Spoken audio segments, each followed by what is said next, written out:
foto itu kata saya sama saya. Jangan mentang-mentang sekarang beritanya lagi rame tentang anak pejabat flexing, kalian malah mukul rata semua orang di kalangan itu berlaku serupa. Ada kok yang beda 180 derajat. Tapi meskipun sulit buat ditemuin, kayaknya ada pejabat terkenal juga yang jadi antitesis alias kebalikan dari gaya hidup glamor Rafael dan sang putra. Udah bisa nebak kan? Yap, ia adalah putra dari Muhammad Shinen, wakil wali kota Tidore.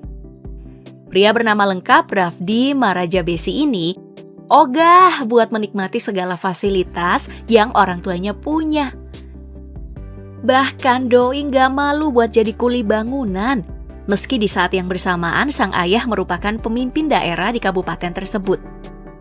Iya, sebuah ironi yang rasanya sulit buat dipercaya kalau bisa beneran terjadi di tanah air tercinta ini. Gimana bisa seorang anak pejabat rela panas-panasan di luar sana demi bayaran yang gak seberapa? Padahal akal sehat kita sebagai rakyat tercinta bumi Nusantara, posisi kayak Rafdi ini wajar aja sih nikmatin fasilitas bapaknya, mulai dari rumah jabatan, mobil dinas sampai privilege lain yang gak ternilai sama angka, bener gak? Padahal kan ya, kalau dipikir-pikir, sang ayah yang udah duduk di kursi wakil wali kota selama nyaris 10 tahun, pasti udah punya segalanya. Duit mah pasti ada. Yang kalau si anak tipikalnya kayak Mario, jelas udah ada Harley sama Rubicon, ngeng-ngeng. Terbukti juga nih harta sebesar 2,6 miliar rupiah yang dimiliki Shinen gak pernah disentuh oleh Rafdi dengan tujuan meraup kepentingan pribadi.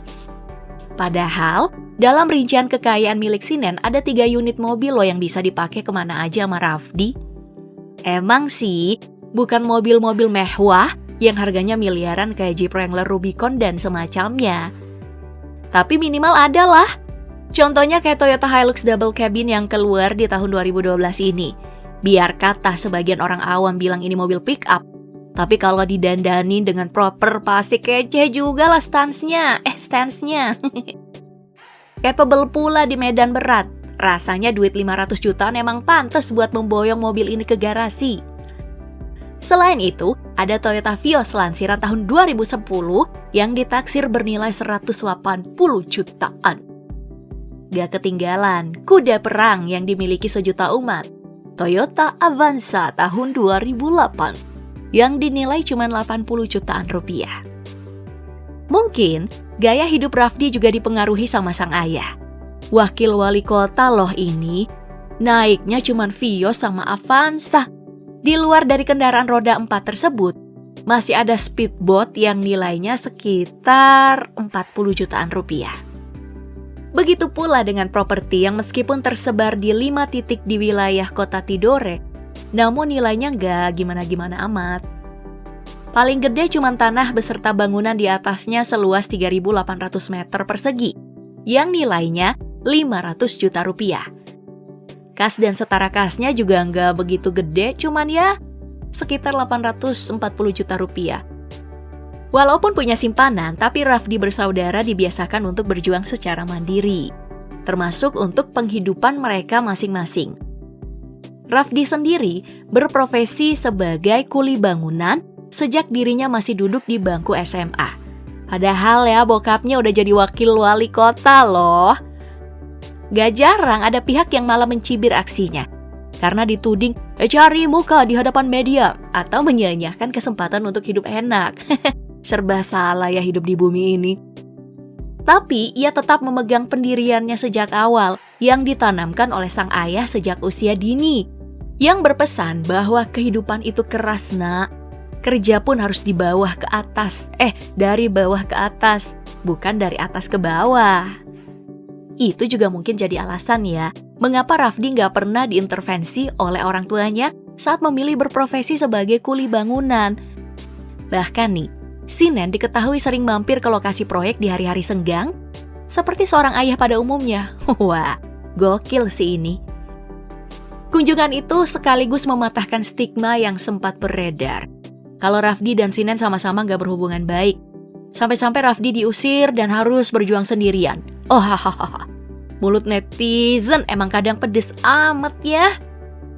Pasti yang ngomong kayak gitu pada nggak tahu nih kalau keempat saudara dari pria bertubuh kurus ini juga menganut prinsip yang serupa.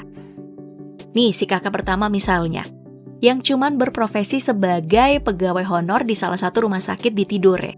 Coba kalau anak pejabat lain, minimal lah ya jadi lurah paling enggak.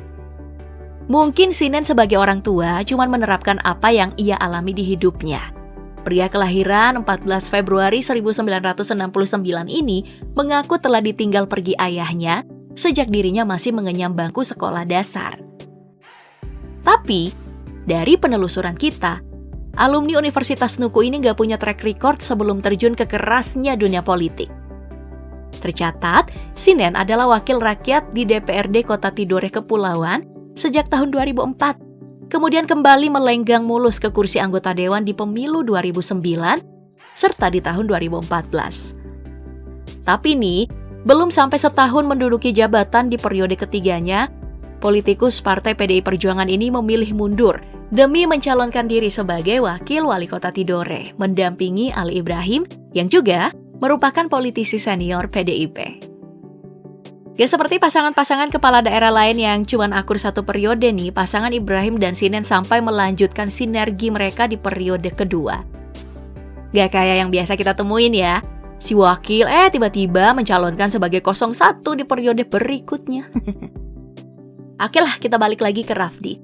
Meski masa jabatan sang ayah udah hampir habis, dirinya sama sekali belum berubah sejak 7 tahun lalu.